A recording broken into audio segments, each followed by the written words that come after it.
Hello and welcome to episode 613 of the Connected podcast from Relay. Today's show is brought to you by Fitbod and Backblaze. My name is Myke Hurley, and I had the pleasure of introducing to you the keynote chairman, Federico. Hi, Federico. Hello, Myke. How are you? Oh, I'm very good, thank you. I'm very good indeed. It's just two of us. Yeah, no Steven today. No Steven today, and no me next week. We're in full summer right now. I'm gonna be the constant. Yes, you are. That's what we call you, Federico the Constant. You are well known for being constantly on the show in the summertime. Yes, obviously. Everyone knows that. I have a reputation to uphold. The summertime TG, they call him. Yeah. We have a follow-up item, and I found this interesting, and I checked. Tyler wrote in and said, "What has happened to the advanced dictation preview in the betas? It was there for the first two. Tyler's right. And it has disappeared, and why is no one talking about it?" I mean, I think the reason no one's talking about it, Tyler, is because you were the first one that noticed. I checked. I had turned this on, and it's gone. So maybe they've taken it away. This happens during the beta process, right? That there are features that exist, and then they do some testing, and they're like, we take this away, and it will come back again later on. Because this was a beta in the beta, right? The advanced dictation preview. It was actually very hard to find. You had to go into the keyboard settings to turn it on, and it's not there. So there you go. Yeah, hopefully it'll come back. Yes. Yeah. Can I share something that really, really upsets me? Yeah, man. The new TestFlight. Yes, I wanted to talk to you about this. Yeah, okay. Okay, can you explain to people what has happened here and why it's an issue? They updated the TestFlight app for iPhone, that's where I tested it, with a search functionality, which, if it was just that, great. Almost like, can't believe it didn't have a search feature before, but here we are. The problem is that in doing this, the TestFlight app now has changed the default sorting of the betas that you're on. It used to be, before this update, I opened TestFlight and sorted at the top of the list where the active betas that I'm currently participating in as a tester, sorted by last updated date. Okay? So, I had my active betas sorted by the latest available beta version on TestFlight. That sorting is completely gone, replaced by alphabetical sorting. Which inherently is not a problem, right? No, but it intermixes in the same list old betas and active ones. Yep. Like old betas being betas that you were on that have expired. Even stuff years ago. Yeah. Betas that have expired years ago. I am on a beta at the top of the screen for Adobe Draw pre-release. This was probably 5 years ago. Cool. Right? These are mixed in the same list with my currently active betas. I hope it's a bug. Yeah, I'm on one of mine here at the top, backfill, and the last release, I don't even know what this is. It was March 2020. I have Blink affiliate links right here. Yes, there you go. From OTJ from 2018, right at the top of the list. It doesn't even have an icon anymore. Yeah. Some of these are broke. If this is a decision, we need to have a talk. If this is a bug, we also need to have a talk, because how can a bug like this slip through? I honestly don't know what to think. It's making TestFlight unusable for me at the moment, because of my job, and I'm not bragging or anything, just because of my job, I think I'm on 400 betas or something. John is on 700. I think he said 800 somewhere. 800? Okay, cool. John has a problem. Yeah. It's impossible. So now I got to remember the app that I'm looking for, search for it manually, and then see if there's an update. Do you not do automatic updates? Do I? Yes. Yeah. But also I want to read the change No, log. of course, I understand that. I'm not saying that is an excuse No, for this. I have it enabled, yes. Yeah, I have automatic updates on as well, which makes this a little bit easier, especially because I don't need to check release notes in the same way that you do, right? Because that's not But this is just, I think this is, what is so weird to me about this, right, is that they were like, so the way it used to, just to clarify, the way it used to be before, you would have all of these in TestFlight, but your active betas would be at the top, and they were sorted by release date, like the most recent release. And then you could scroll down, and there was like a heading that was like expired betas, right? And then it'd be down there at the bottom. But, you know, like John had previously had an issue because he is definitely on the edge case, right? And he was having some performance issues, but he also, I think, wanted search in TestFlight. And Apple have added search, but for some reason have now just sorted everything alphabetically. And to me, the funny thing about that is like the alphabetical sorting with no options to change those, like you can't like change the sort in any way. It like undermines the entire point of having the search bar. Like the search bar, you add that because people want to be able to find things more easily. But then at the same time, you change the sort options and allow for no filtering. It's like all of that stuff should be done together. It's like as a way of making people find things more easily. It is super weird to do this. I saw Simon Stovering saying on Mastodon, it's like, this proves Apple do not use TestFlight internally because you wouldn't make this decision if you were using it. You would catch it. Like you would catch it. And you'd be like, oh no, this wasn't right. Because like, in theory, alphabetical sorting is totally fine, right? And then the ability to search is fine. I do like the idea of searching by release, but that's just a preference. Alphabetical sorting is not a problem. It is a problem when TestFlight does not remove expired betas from your list, which I also think it should do anyway. I don't need to see expired betas that I can't do anything about. You can't. All you can do when you have a beta expire is just press stop testing and it removes it. Like you can't contact the developer via this system of TestFlight to get a refreshed beta. You would have to just go out and do that manually. Mm-hmm. So yeah, it's a bit of a nightmare. Yeah.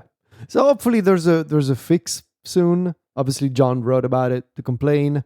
Thank you, John, for your service. But we all feel the pain of this. I don't even want to call it a new design. I just think it's a bug. Well, it is a bug caused by a feature decision, right? Like it is, I think, an unintended consequence is what they have created here in this scenario. Yeah. Related to this, I want to talk about some App Store chaos. So previously mentioned John Voy, he wrote an article on Mac Stories linking to a piece. Was it New York Times? Who wrote this? So, yeah. Callie Huang at the New York Times wrote about vibe-coded apps and the impact that it's having on the App Store. And I want to read some quotes. There's some of these quotes are from the New York Times thing, and some are from John's. And it just paints a picture, right? So this is from the New York Times. Last year, the number of new apps released in the App Store grew 30% to about 600,000, according to estimates by Sensor Tower, an app analytics firm. In the first half of this year, new apps doubled to about 560,000. So the first half of 2026, there has been twice the amount of apps submitted or released in the App Store, I should say, than there were in the first half of 2025. And also, downloads over this time period, this is some of John's stuff, downloads increased 3% in 2025 and 2% in the first half of 2026. So we have a 30% increase of new apps, but only a 2% increase in downloads. And based on Sensor Tower's numbers, the total number of App Store releases had previously peaked in 2016 at 890,000 new apps. It hit a low of 420,000 in 2022, and this year we're on pace to pass 2016's peak, so that peak of 890, because it will probably be well over 1 million new apps in the App Store. And this is from John. One subtle trend I'll add is that whereas for years where most developers contacted us before they released an app, in the past, a lot of new developers are doing so after their apps are already on the App Store. I suspect that what we're seeing is a new generation of developers learning the hard discoverability lessons of the App Store for the first time, because when I check out these apps, they rarely have any App Store reviews. Yeah. And he says it's a little like the App Store gold rush of the early days, but without any of the gold. Just a rush. So I assume you're seeing the same stuff that John is seeing, kind of like God. anecdotal, like information to back up that New York Times reporting. My email has become unusable. I was having this conversation with Sylvia yesterday. Yeah. I'm at the point where I'm getting about, let's say on average, 30 to 50 emails for new apps on a daily basis. Okay. And that's on top of all of the other email you make. That's on top of the other email, right? Yeah. That's on top of the other email. And the thing is, it used to be easy to spot the scammy, weird, coming from a PR agency, low effort apps. These are, on the surface, looking like genuine apps. They're all made with AI, right? Which in and of itself, like, it's not a problem. I use AI a bunch, obviously. The problem is the low effort of it all and the boilerplate of it all and the AI-ness of it all. Just yesterday, so I'm using Spark as my email client, and they have that feature that screens your inbox for new senders, right? Yep. That screening feature, despite my best effort, now has 251 new senders already. Oh, boy. Yeah. So just yesterday, I went through, and I'm not kidding, I picked 3 random ones at the top. Yep. Opened the website for each of them. And I swear to you, Myke, it was the same, obviously 3 completely different developers, quote unquote developers, because the email was written by an AI agent. Yep. 3 different apps, the literal same website design. Yeah, of course. Yeah. Dark background, sans serif font, followed by a serif tagline. Claude makes these designs all the time. Yeah. And then you open the link to the App Store. It's got the same style of screenshots with some sans serif text and a verbose description that's made by Codex and a couple of screenshots. One of them mentions that it's private and secure by design. Again, that's one of the things that Codex is obsessed by. All of these apps are private. Now, all of these apps are private and secure by design. That's the sentence that they love repeating. And they all look the same. They all look... some of them are using this skill that's quite popular called something like UI taste or something. You can tell because it's like it pretends to be slightly fancier than it is. Right.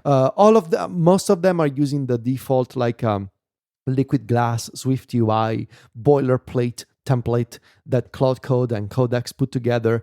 And here's the thing, like many of them are coming from @gmail.com addresses, which has become, unfortunately, one of my filters now. Like if it's about a new app and it's coming from an @gmail.com address, I'm sorry, but it looks to me like you're not even putting in a modicum of effort into doing this developer You're thing, not setting up like a business email address or something is what you're saying. Yeah. You're not. You're just a random individual who assigned their AI agent the task to create the app and then email a bunch of Apple press about it, which, I mean, good luck. Maybe that's going to work out. Maybe according to these numbers from Sensor Tower and the New York Times, it's not. It's a struggle, right? The volume of it all is a struggle. I am developing some ways to identify the good stuff from the bad stuff, like the @gmail.com address is one. I joked about it on Mastodon, but actually getting emails with a typo for my name in it is now a pretty good tell that the email is actually coming from a person who typoed my last name or my first name. Very easy to spell your first name your last name incorrectly. Yeah, because there's just like a lot of repeated letters and like getting them in the right order. Like, is it 2 T's or one? Yeah, 1 T, and how many C's and I's? I started testing this theory. Like, let's try and find all the emails with the typos in them, and for my name, and those were actually interesting apps, which tells me that the problem is not AI, right? In itself. the problem is combining your humanity and sense of taste and sense of care with the AI. If you just have an idea and you just give it to the AI, and there are plugins that now allow you to submit to TestFlight, submit to the App Store, do screenshots, all without ever doing anything yourself, right? I know because I use one of these for an iOS app that I'm building and that John and I are testing via TestFlight. You can automate this process end to end. The issue is that you're just making something with no sense of care and no sense of effort. The AI of it all can be a great accelerator, but you still have to differentiate, right, yourself from the literal hundreds of thousands of other people doing the same. And if my inbox can be a little reflection of this, I will tell you that most of these apps will fail, and you can tell because you open them on the App Store. And you see they have no updates. They have just a version 1.0 that was released, no reviews. It was forgotten, right? The net result is that I think Apple will soon have, over the next couple of years, a serious abandonware issue on the App Store. Some of these apps will expire because they're most likely the developer agreements and the developer, developer program will expire for those people. They maybe thought, oh, I'm going to make it an app. I'm going to be successful on the App Store. But no, you're not. And so fundamentally, I don't think the app economy will be reshaped by this. I think these tools will make people who really want to become developers much more efficient at becoming developers. But these people who are just technical enough to set up Codex or Cloud Code will realize that they're not making any money. And the result, however, will be the inboxes of people like me and John overflowing with this crap, and also the App Store overflowing with this crap. and it'll be left to Apple to manage and to filter it out. Which is in a funny twist, I guess we're back to the original point of many years ago, which is editorial curation made by humans, done by humans, more important than ever at this point. It's a mess. It really is a mess, and I cannot even imagine what it's like. I mean, Mac Stories is a medium popular website. We've been around for a long time. Our email addresses are public in a whole bunch of places. I cannot even imagine what it's like to work at Apple on the App Store team right now. It must be impossible. It's funny, really, because basically what you're describing to me is it sounds like app development is becoming something like content creation, because there are, the internet is littered with abandoned blogs and podcasts and YouTube channels for people that they give it a go because they think they have an idea, but it doesn't gain any traction, so they give up, right? And we've seen many of them. Yeah, I mean, it just happens. We haven't seen the millions more, right? Like people, they start a thing and they do it because they want to make money in a lot of cases, and they don't gain an audience, so they can't make any money, so they give up, right? Or they have an idea and it's not connecting with anyone, and so they stop.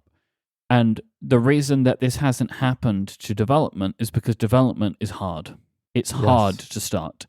And content creation is not hard to start. It's hard to get good at, and it takes a lot of practice to get good at, but you can actually just start. I mean, it is one of the things that I do think is great about content creation, and is also probably good for developers, like people wanting to be developers in this way. You can just start easily, and then you can try to get better at it over time. But what happens is there are a bunch of people that start and they go straight to, here's the product, and then the product doesn't connect with anyone, and then they will abandon it, which is just, everybody knows people in their lives set up a YouTube channel and it didn't go anywhere, or started streaming and it didn't go anywhere, or they set up their second Instagram account because they wanted to have an Instagram for their cat, right? And their cat's Instagram account didn't go in. Like everybody, we all know these people in our lives, We may all be them. I mean, I've had it. I'm sure you've had it. Projects that you started and they didn't go anywhere. So you just let them go, right? And it's like, but now development is that too. That is now a thing that has not been the case for decades, but now it can be, and we're going to start to see the ramifications of that. Yeah. This is what some of them. And then unfortunately, John's TestFlight gets to 1,000, and it breaks even further. I wanted to take an aside to talk about your internet adventure. You've had some internet adventures the last couple of days, and I thought you might want to tell the story. Give it a quick refresh as to where this came from. I know we've spoken about it on the show before. Long story short, I'm now coming to you from a MacBook Pro that is docked at my desk and getting 3 gigabit per second fiber. The longer version of that is that I did not know that my ISP had been offering for the past year a 10 gigabit plan that was almost half the price of my older grandfathered in 1 gigabit fiber plan. Obviously, my ISP did not care to inform me because they were like, look at this idiot paying double the price for a tenth of the speed. For a tenth of the speed. I found out thanks to a neighbor of mine who's also very into tech and also follows now follows Mac stories and me on social media. And I was like, what? I cannot believe you, of all people, do not have the 10 gigabit already. So I put in a request a month ago. It took a month because like the 10 gigabit line here in Rome, at least, has limited slots per building. You only have so many open slots on the 10 gigabit line per neighborhood, right? So, and there's a waiting list to get on it with the single ISP that offers it. Okay. And so I put in a request a month ago, and then finally, about a week ago, I got a call saying, hey, can we come on Monday? And I said, sure. There were 2 open slots in my building. Now there's 1 because I took 1 of them. So they come in, and the installation process itself was totally fine. It was like 10 minutes. They just had to take out the old modem and put in the new one. My apartment was already reached by fiber. It was just a matter of switching my subscription plan from the 1 gigabit to the 10 gigabit. So they put in the new modem. They're done in 10 minutes, and then they start doing this thing called provisioning. So all these new modems, Myke, I don't know if you remember when we were kids, it used to be that you had to, when you got a new modem, you would have to go in, and at least with DSL connections, go in and input specific parameters for your ISP username, password to get on the network. Now, all these modems, they have auto provisioning, which means as soon as they appear on the ISP's network, the ISP automatically handshakes with the modem, passes information about your plan, and the modem is online. Now, this modem was not going online. It was getting a fiber connection because the fiber LED was turning on, but it was not negotiating the necessary provisioning permissions with my ISP remotely. So it took them 2 days to do that. In the meantime, I was without Wi-Fi, without internet. All of my home automation stuff broke because there was no Wi-Fi. And it was just that classic thing of like, no, we're going to pass you on to other technicians. And then the other technicians come and like, no, we have nothing to do here. You gotta talk to the office because it's a remote thing. Eventually, I got a phone call from somebody saying, hey, can you stay with me on the phone for a few minutes, do a few things, reboot multiple times, turn it on. And eventually, they got it all lined up. Good.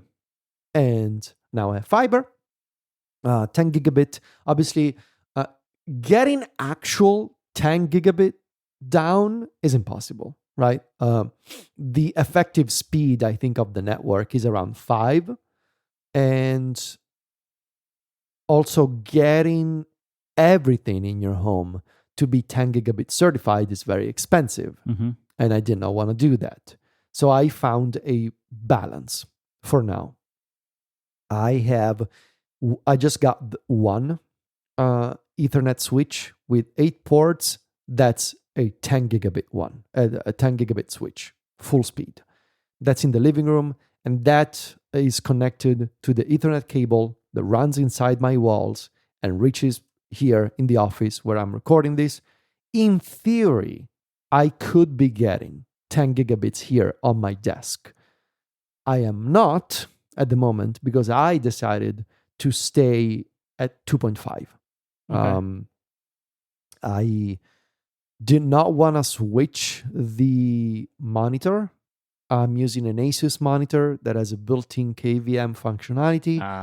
One of those things that can be shared via the KVM feature is the USB dongle with Ethernet, but it caps out at 5 gigabit per second.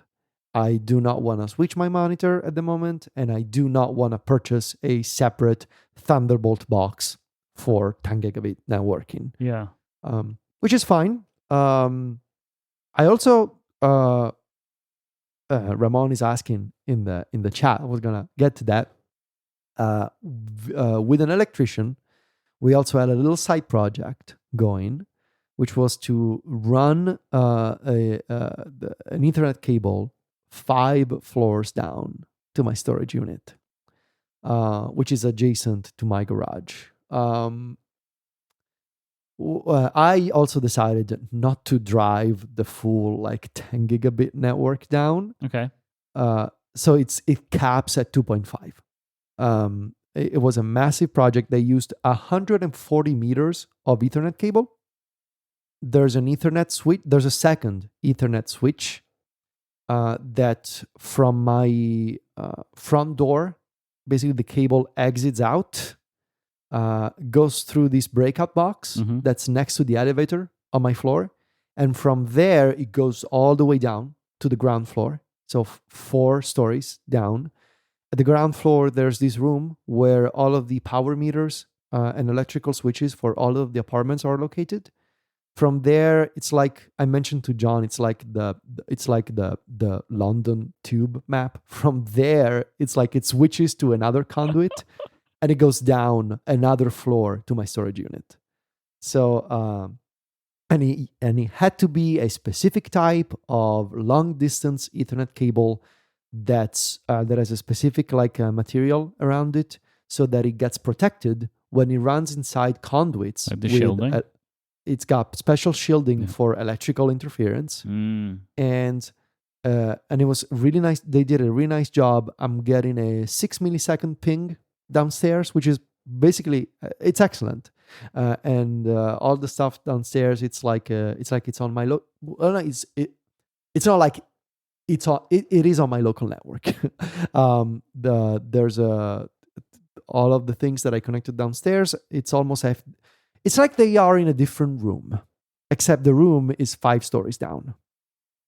So I'm pretty happy with the outcome of this project. It was nice. Expensive and a long, drawn-out process, but fiber, man, especially fast fiber, ruins you forever. And I am glad that I was able to take a bunch of equipment out of the house and move it to a dedicated space. Yeah, I've already shared this in our group thread, but my prediction is you will not last very long before you start replacing gear to get faster speeds. Oh yeah, probably. You're just like, you want. I know you loved speed. Right? Here's the thing. I hate having something that is capable of a certain standard, and not taking advantage of it. Exactly. So you've just said it. So I know that you will be upgrading all of your equipment within the next few months, because it's just sitting there. It's sitting there, available to you. This speed.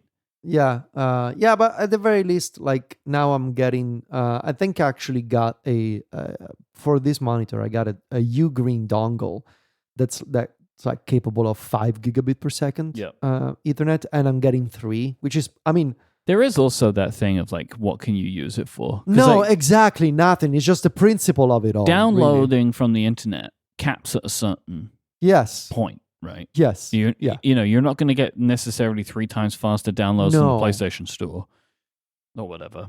because it's what do they serve it at as well. So, but I'm happy for your fast internet. Thank you. Me too. This episode is brought to you by Fitbod. If you're looking to make changes to your fitness level, it can be hard to know where to start. That's why I want to tell you about Fitbod, because it is an easy and affordable way to build a fitness plan that is made for you. Because everybody has their own path with personal fitness, so Fitbod will use data to make sure they customize things to suit you. It will adapt as you improve, making sure every workout remains challenging, so it pushes you to make the progress that you want. Because the best results are achieved when a workout program is tailored to your body, experience, environment, and goals. These are all stored in your Fitbod gym profile. It will track your muscle recovery so you're avoiding burnout and keeping up your momentum.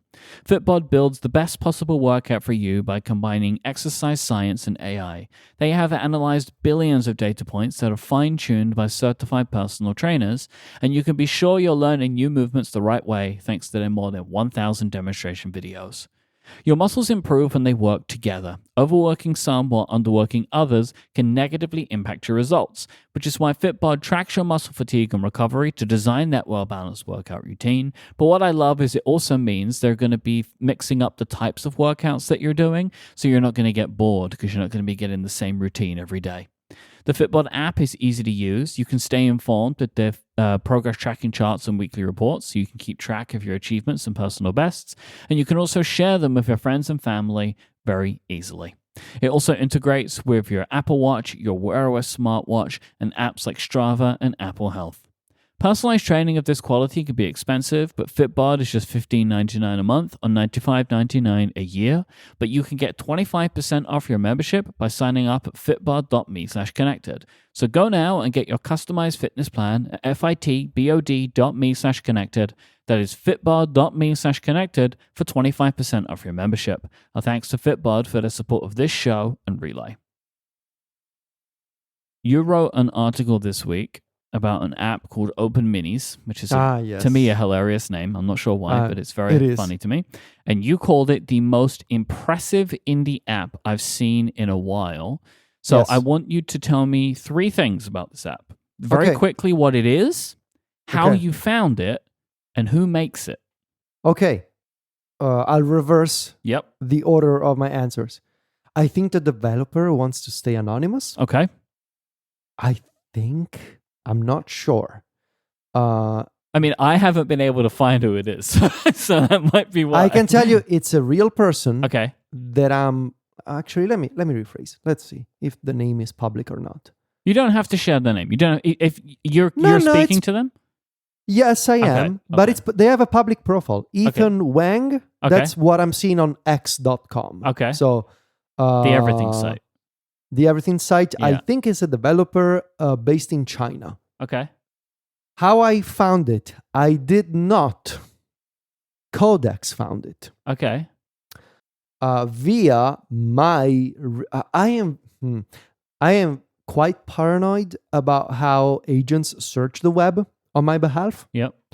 Months ago, I was getting upset about the search, the search quality that like ChatGPT and Claude have by default. So I wrote my own skill for web search that basically it's like a multi-layer search. It searches Google, Reddit, X, YouTube, and I forget what else. So it's like a custom search workflow thing that I have and that I reuse in all of the AI apps that I test. I've been using this in Codex for months. Whenever I say research this topic, it uses that skill. And Codex found it, I think, via a Reddit thread.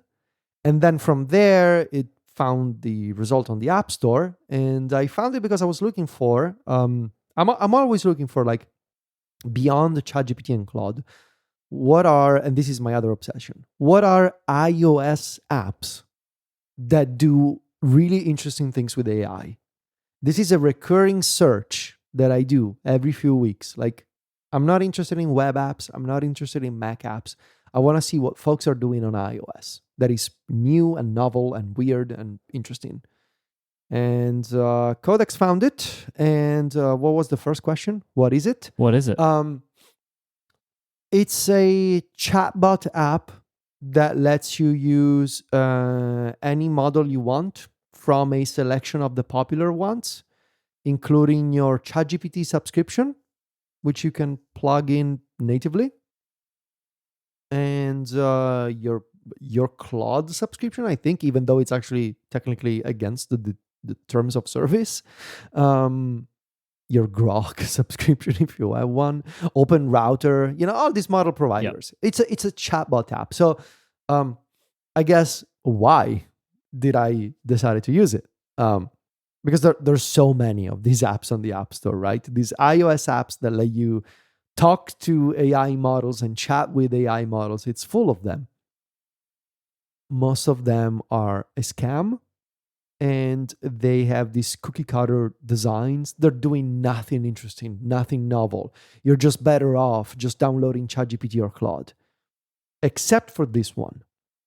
What is interesting here is that, and I see it's already in your questions, Open Minis does a couple of things. Zooming out, two things are interesting about it. One, the developer has taken nearly all the possible Apple APIs that are available to third-party developers building apps for the iPhone, and has bridged those APIs to command line interfaces. For example, there's Apple HomeKit, Apple Media, Apple Reminders, has turned all of those developer frameworks into CLIs, which brings me to my second point. This thing has its own mini computer, its own Linux environment, driven by an agentic harness that allows Open Minis to create its own little workspace with these tools and this computer and a browser and folders in the Files app, obviously. It's essentially, what if somebody made a little Claude code or a little codex, but it was extremely native to iOS and Apple features, and it was made by a single person in China. That's the gist of it. Do me a favor. Yes. Explain the term harness to me like I am a child. Because I see people keep saying this word. Yes. And I thought I understood it, and now I'm not sure that I do. Yeah. The harness in the modern sense is the orchestration environment that puts a model, an agent, in a loop to do multiple things in succession until it's done. This is the simplest explanation I can provide.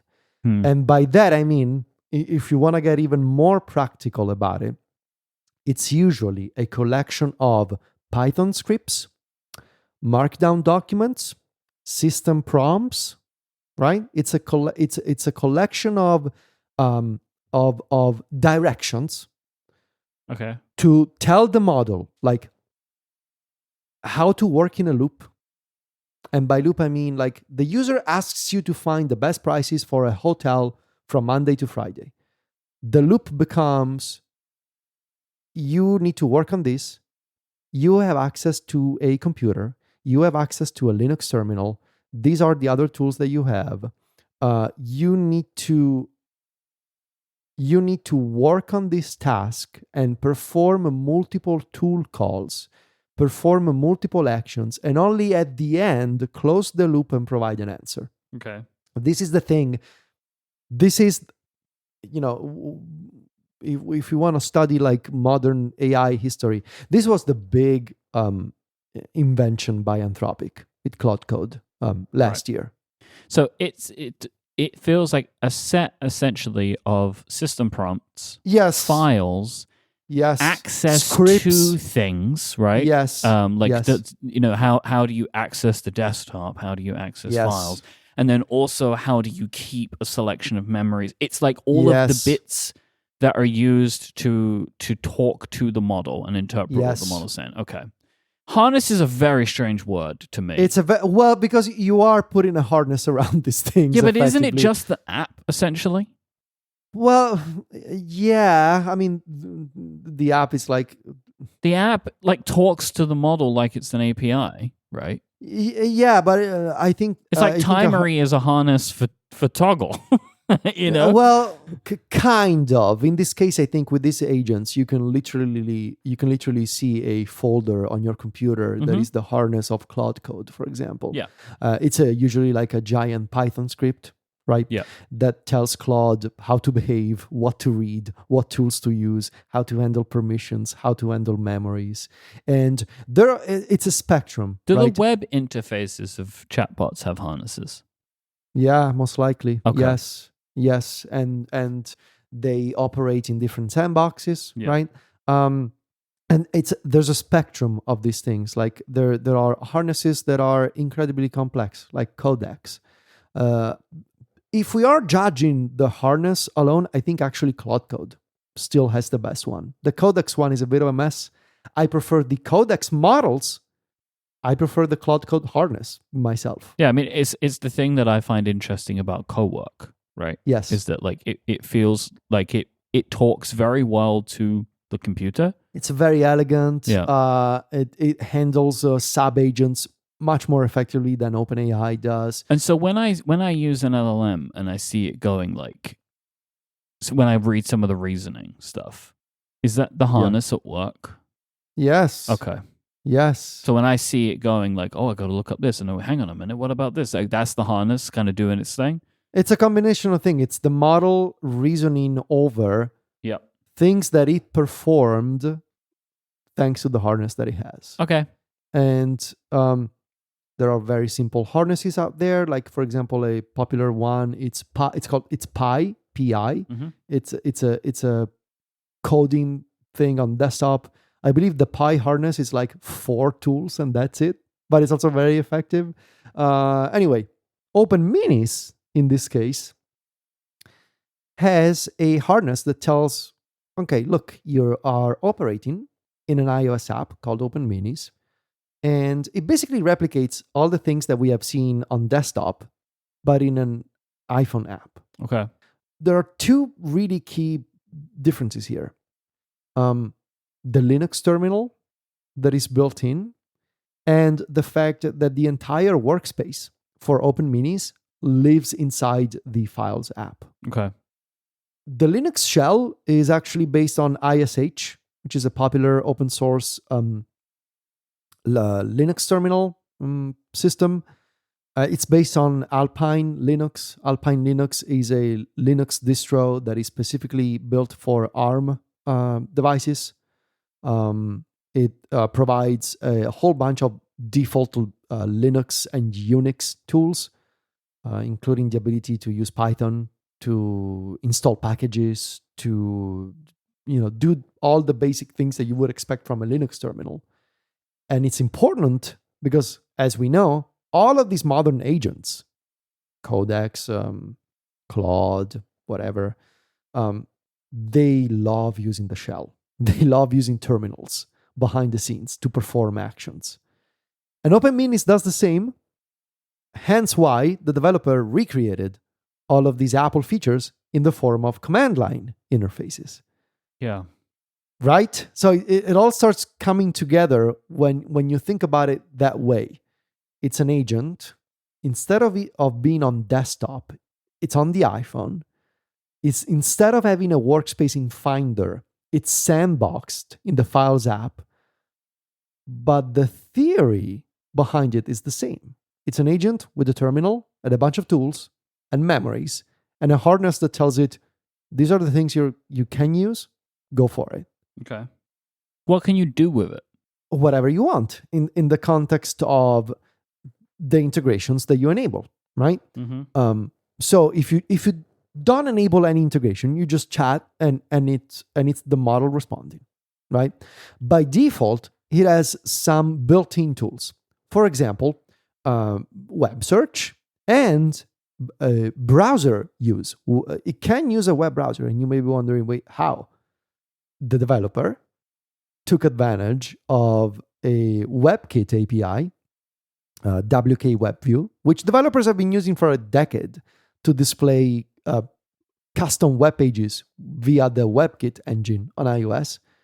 In this case, it allows the agent to control web pages. Like if you've seen, Claude Chrome or it used to be called the ChatGPT Atlas. Now it's just a ChatGPT in Google Chrome.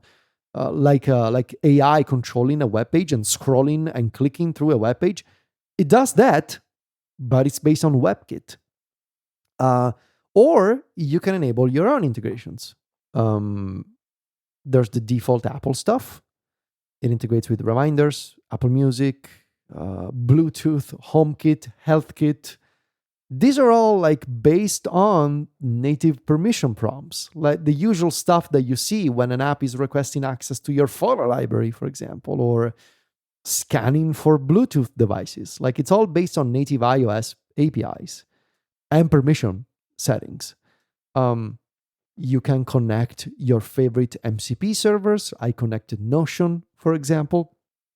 And at that point, it just becomes a regular agent. The difference being that unlike ChatGPT on the iPhone or Claude on the iPhone, it has much more extensive integration with the iPhone itself. For example, it can look into your photos.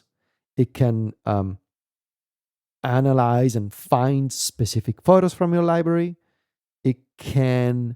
You can give it persistent access to specific folders of the Files app.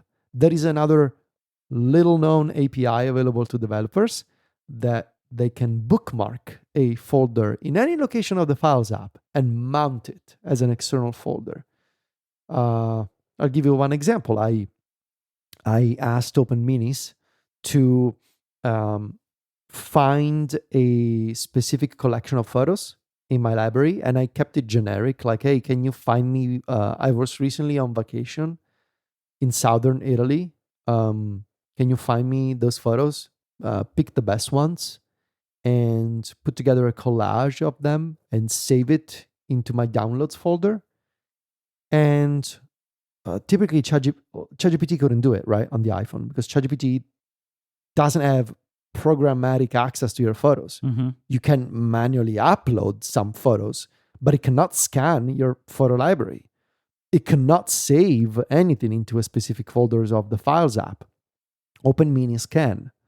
And so, again, the best way to think about it is imagine Codex, imagine Cloud Code, imagine those environments that so far we have only known as desktop applications. Imagine that way of working with agents, but on the iPhone and iPad. It's truly, when I first found out about this app, I thought, oh, this sounds fake. And then I started using it, and I started sending John screenshots, being like, this is mind blowing. I cannot believe that. This has been my dream for a long time, to finally see some AI company take iPhone and iPad users seriously for actually working with AI. So what excites you about this is the idea that it's pulling native frameworks into this experience and marrying it with the chatbots that you prefer to use. And that and the fact that on my iPhone I have an app that has the same capabilities as something like Codex on my Mac when it comes to just building things. Yeah. For example, you can just you can create a local web app on your phone and run it locally in Open Minis via localhost on your phone.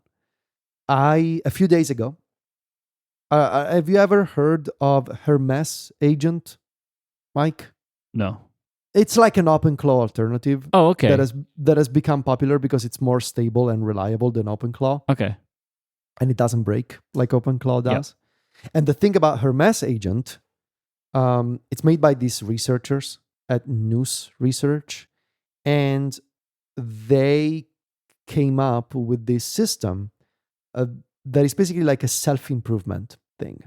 The whole thing of Hermes Agent is that over time, it self-improves based on your usage, and you don't have to do anything. Like it just learns from all you do, and it basically creates new skills for itself based on what you do. But most importantly, it curates those skills.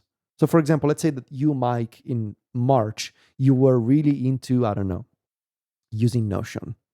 And Hermes Agent would have created a bunch of Notion skills. But then in September, you're no longer using Notion. Hermes Agent, via its self-improvement thing, would pick that up and it would prune those skills because you're no longer using them, right? The whole research area for autonomous AI agent when it comes to self-learning and self-improvement is very fascinating area of research. Anyway, I open Minis. I was like, hey, Hermes Agent is open source. Can you take a look at the actual code that they're using for the self-improvement loop? Can we recreate it inside here on the iPhone? And I used GPT Soul for the task. And about 30 minutes later, I had this fake Hermes Agent improvement loop in Open Minis that I've been using for the past week. And it's amazing. Like twice a day, I get a notification saying, hey, I picked up these 2 things from your usage. Do you want to turn them into permanent things or not? Yeah. And so that's the idea of like, finally, I have an app on my phone that doesn't depend on a remote connection to my Mac, and it can just do things in its own sandbox on the iPhone, and it doesn't punish me for being an iOS user. That's what I find really fascinating. And also the fact that it's made by a single person and they're very receptive to feedback, like that also helps. I feel like I am surprised this app exists in the App Store. Me too. Like, I will read from your, I mean, I know you've said some of this stuff, but just this sentence, right? Open Minis can do anything within its app sandbox thanks to built-in terminal emulation, including running Python, using Git and SSH, and accessing standard Unix text utilities. Yeah. It just seems like a lot is going on in this app. Years ago, it wouldn't have been accepted. No. This app on the App Store. Like, this changed around after in 2015, 2016, I will say. So it's been about 10 years. After Pythonista, editorial, like all those tools that were pushing the boundaries of what was possible on iOS with running external code. And now you have a whole bunch of apps that have built-in emulators. I mean, I have an actual terminal app on my phone that I used to SSH into my Mac Studio. Yeah. Yeah, I mean, thankfully, these things are accepted now. It's surprising to me. Like, I wouldn't be shocked to see, especially OpenAI, because I know that OpenAI is paying attention to this space. And I know that multiple OpenAI employees read this story about Open Minis. So I think there's a real opportunity for OpenAI to, like, imagine if this was real codecs on the iPhone and iPad, not like codecs remote, which is really nice, but it's still based on the idea that you have a Mac somewhere or a Linux box somewhere running codecs. What if you could actually have codecs on your phone and it was sandbox in the Files app, right? So I think it's going to be interesting to see how much these other companies copy this sort of approach, right? Especially now that OpenAI really wants to underline that they do ChatGPT work and all these things. Imagine all those people with iPads in the enterprise. Like, I really do think they will do something similar here. But I'm just astounded that a single person did all of this. I mean, it must have been months of work, Yeah. right? Just to bridge all of those Apple APIs to command line interfaces and make them work with a variety of models. Right? I don't know. It's just incredible piece of work, truly. This episode of Connected is brought to you by Backblaze. Something worth knowing if you're invested in the Apple ecosystem is iCloud works differently on the iPhone and on the Mac. On iPhone, iCloud backs up your device, a full snapshot you can restore from. On the Mac, it syncs your files across devices, keeping them accessible wherever you are. It's useful, but it's not the same as a backup. Backblaze Computer Backup fills that gap. Automatic off-site backup of your entire Mac, a full year of version history, no storage limits. A serious hardware failure, a file from a photo shoot that you can't track down, a document from 6 months ago, Backblaze has it. Connected listeners get 20% off. Start your free 15-day trial with no credit card required at backblaze.com/connected with the code connected20. That's backblaze.com/connected with the code connected20 to try it free for 15 days. Our thanks to Backblaze for their support of this show and all of Relay. So Samsung Unpacked happened yesterday, I think. And they showed off a bunch of phones, all of the phones that we kind of expected them to show off. There was, this time of year, kind of the summertime, is when they do the folding phones. And then earlier in the year, I think, they do the regular phones. Or it's later, I've forgotten their schedule at this point. But they did the Z Flip 8, which is the kind of flip phone. They did the Z Fold 8 Ultra, which is... They've kind of rebranded the typical Z Fold phone. They put an Ultra on the end. Just to clarify, though, this phone is actually called the Samsung Galaxy Z Fold 8 Ultra. Like, that is its name, which is, there's too many names. Yeah, that's too many. I think the Z, they can get rid of that. Yeah. Like, why do we still have a Z? I think they put that in there at a time when they thought they may have different form factors for folding phones.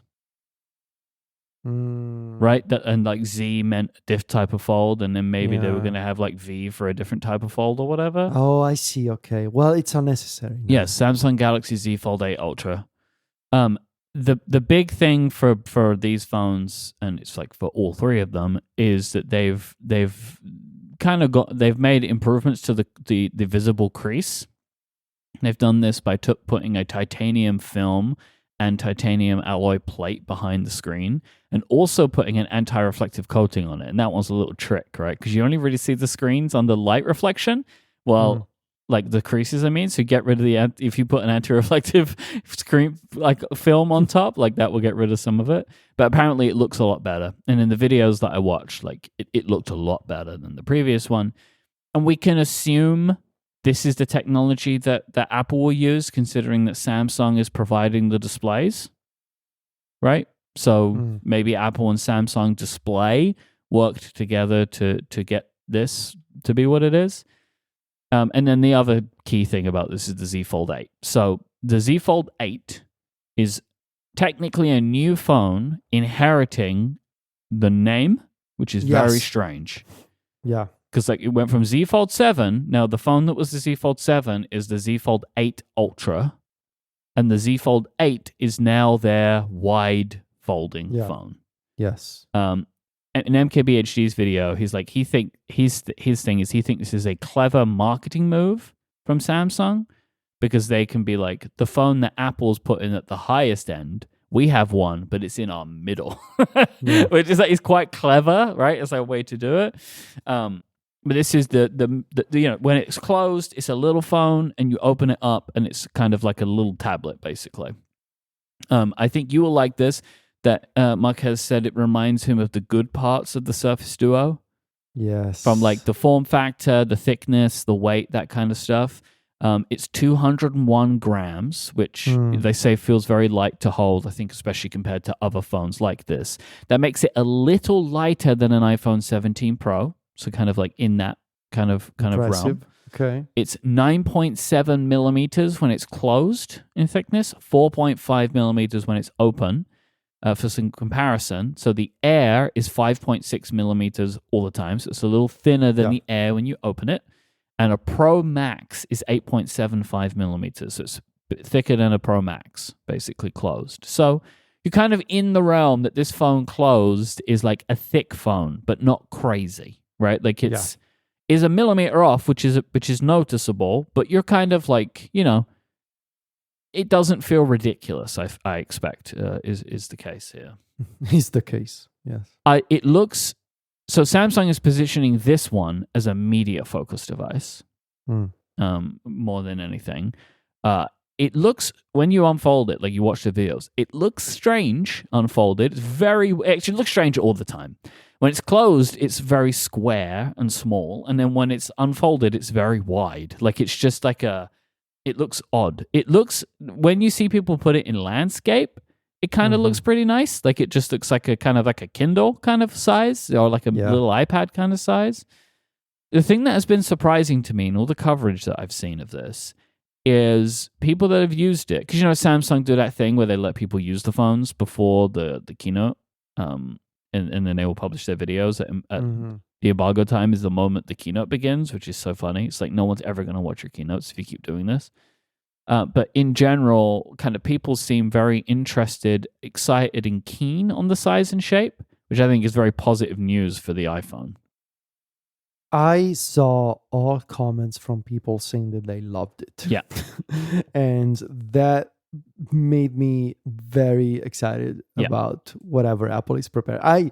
My excitement for the iPhone Fold was already through the roof. Now it's like longest 1 month and a half. Yeah. Yeah. It looks like this form factor, it has legs now, because obviously this style and shape has been done before, but I think like Dave 2D in his video about this was like his thinking is the technology is kind of now caught up to the point where this form factor makes a bit more sense, like from a thickness. They're normalizing this form factor, and I actually think it's a good thing for Apple that Samsung is like getting people used to the idea of having a passport-sized phone. Yeah. I had this thought yesterday, in a very twisted, roundabout way. This is this phone, and also when Apple will do it. This is the phone that will make those iPhone mini people happy again. Yes, I was thinking this too, right? Like small phone fans. Yeah. You're probably going to be happy about this, right? Like, because everyone's saying like it's very usable with one hand. Yeah. Because it's small. And I guess like it's probably like, if you were like an iPhone mini user or whatever, it might be a little bit wider, but overall like a pretty small phone. And so, this is one of these things of like, all right, small phone users, get your checkbooks out. You got to prove the points. It's time to pay up. Time to pay up. You pay the piper now. Talking about pricing, actually. So Samsung bumped the pricing up about $100 across the lineup for each phone, which that doesn't feel as bad as I would have imagined it could have been. Mm-hmm. So who knows? I don't think that really says anything for the iPhone, but it's just like it's a thing to note. Now, this is on their most expensive phones, so maybe they're able to kind of like find a bit more margin elsewhere. But yeah, it's going to be expensive. I want to read from Dominic Preston at The Verge. The Z Fold 8 Ultra, tall and thin. So this is the regular one, right? So the Z Fold 8 Ultra, tall and thin when closed and similar to a square when open, is meant to be a multitasking monster. Useful for running apps in split screen, giving you the equivalent screen space of two regular 6.5-inch phones side by side. The wider Z Fold 8 instead is about consumption. Its 4:3 aspect ratio is equally natural for watching Netflix shows in landscape as it is for reading ebooks in portrait, and it's light enough to be held comfortably in one hand. The width of the 10:16 cover display is less noticeable than I expected, and I got used to using the phone this way remarkably quickly. And also in Dave 2D's video, he does a bunch of like side-by-sides for different phones. And you can see like this is not really going to... I don't know how much of a multitasking app kind of phone this is going to be because it's really squat. right? Like if you've got two apps side by side and you bring up the keyboard, you're not going to be able to see anything anymore. So that it's going to be interesting to see how that feels to use like that. Here's my thought. Yeah. I know that people are going to say that this is ideal for consumption. I think that's obviously true. I've always been historically against that sort of like virtual limitation, like, no, consumption only. An iPhone Fold, unfolded, placed in portrait with a kickstand, get yourself a portable keyboard, great text editor to have if you are at a coffee shop or something. Yeah. And you just want to get some work done. It will be great for work, but just that like it's not necessarily the best form factor if you really want that, like. But also like it's like I've been thinking about this in the context of I know that device is gonna eat even more into my usage of the iPad Pro. Yeah. Because now that I have more tools on the Mac and I'm gonna have a phone that expands into a bigger screen, not as comfortable as an iPad Pro and all of that, but also technically speaking, I just need to carry my phone with me. Yeah. You know what though, actually, like if you rotate this thing into portrait, that might be pretty nice to have two apps side by side. They'd be a little bit skinnier, but you'd see a lot. Also, we gotta see if Apple wants to do split view top and bottom. They allow you to do that on the iPad. Yeah. So, and especially if you like, you can get one of those super portable folding keyboards. Like just grab one of those, put it in your backpack, just carrying your iPhone Fold around with you, and then you are at a coffee shop or something. You just put the phone on a kickstand, grab the keyboard, get some work done in portrait mode. I mean, it's gonna be nice. I hope they do the little floating iPad keyboard as an option for this. Yes, because that would be much nicer than bringing up the full screen keyboard for like being able to still see a lot of stuff that's going on the phone. Yeah. So Dave 2D in his video as well, like did those side by sides, and he showed the Fold 8 watching video next to an iPhone 17 Pro Max, and it looks pretty good. Like you obviously get a lot of bars on the top and bottom, but watching videos of his own, you can see that the screen is much bigger than a 17 Pro Max screen. Like, so it looks really nice. It really does. I'm excited, man. Like this to me was like I wasn't necessarily thinking that this would make me feel better or worse, seeing this phone. Same. More to me, it was just like it will be interesting to see what it, like the form factor is like. But then I just don't think I was expecting people to be so positive about the experience of using this phone. And so like, we'll have full reviews before Apple even shows this thing off. Like those reviews will be in the next couple of weeks, right? So we'll get even more information about what it's like to use these devices every day. I mean, and it seems like it's carrying a lot of the same limitations we expect, right? Like it's a fingerprint sensor to unlock the phone. There's two cameras. Like, so I think people are gonna talk about it a lot. But I actually saw a friend of the show, Austin Evans, yesterday because he was here for Unpacked. And it was very funny. Like I asked him about the unlocking, and he's like, "Oh yeah, you just use a fingerprint sensor." I was like, "But you're used to doing this all the time with your Android phones. I am a Face ID guy." He's like, "Oh yeah, you're not gonna get that." So it would be that would be a shame to me. But even I was talking to Austin about it, and he was like, he says, I was trying going into it. It's like I want to try and find the take on this. Like, oh, I don't like this form factor or whatever. Like, is that there for me? And he's like, no, I love it. He's like, I think it's amazing. Like the form factor is really interesting, and I'm very excited to use it, and I'm very excited for the iPhone. Because he was like, like content creators are going to create content, right? And he was like, what is the angle on this? Like, what is the good angle? What is the bad angle? And he wasn't able to find a bad angle.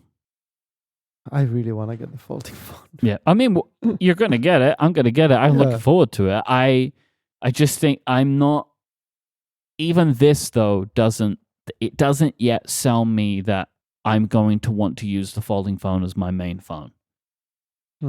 I still think I'm going to prefer the Pro for my main phone.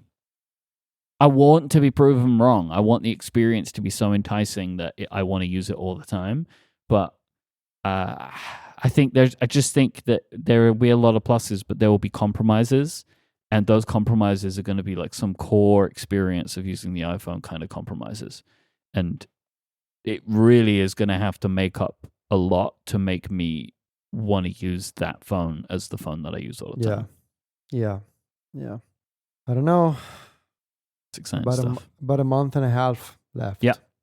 That's until we see it, right? Yeah. Okay. Until we see it. Until we get it, who knows? I think, when did we talk about your dream? Was that in Connected Pro? Yes. Okay, so I also had a dream. So Federico spoke about a very interesting dream that he had in Connected Pro, which, by the way, you can get 15% off when buying a new annual Connected Pro subscription, or if you're reactivating an expired one with the coupon code TinyHeads15 between now and July 31st. So you can do that. But I also had a very vivid dream a few days ago that John Turner's got in touch with me. And he was like, Myke, I want to give you an exclusive interview. You can ask me whatever you want. And I was like, okay, John. And I went to Apple Park, and it was like a whole thing. So nice. It's probably pretty similar to what you did with Craig. I don't remember. I'm not very good of dreams. Like, I don't dream vividly very much. Like, I will go months without having a dream I can really remember. So gosh knows why I could remember this one so much. Okay. But then I don't really pay any attention to them. I just have like the feeling. I don't do what Steven does, for example, and like write them down. So I don't have a lot of detail, but I just woke up feeling very accomplished. It's like, well, but that actually didn't happen. Nice. So. But John Turnus, if you're out there, I'm very willing to have that exclusive interview. If you want to give it to me. So. There you go. Literally make my dream come true. If you want to find the notes for this episode, very easy to do that. They should be in your podcast app. You don't want me to tell you about where to go on the web. Just look in your podcast app. If you have feedback about this show, go to connectedfeedback.com and you can submit questions, follow up, that kind of stuff. And you can find out more and sign up for Connected Pro by going to getconnectedpro.co. If you would like to find Prince Flexi Federico Viticci, he is the editor-in-chief of MacStories.net. You can go check him out there. I am the host of many shows here on Relay, and the Attorney General Flexi Stephen Hackett is over at 512pixels.net. I would like to thank our sponsors again. That is Fitbod and Backblaze. And this program will be back next week without me, but with the glue, Federico. Now, what did we call you? The Constant. That was it, the Constant. Yes. And the returning Stephen Hackett. Until next time, say goodbye, Federico. Arrivederci. Bye-bye.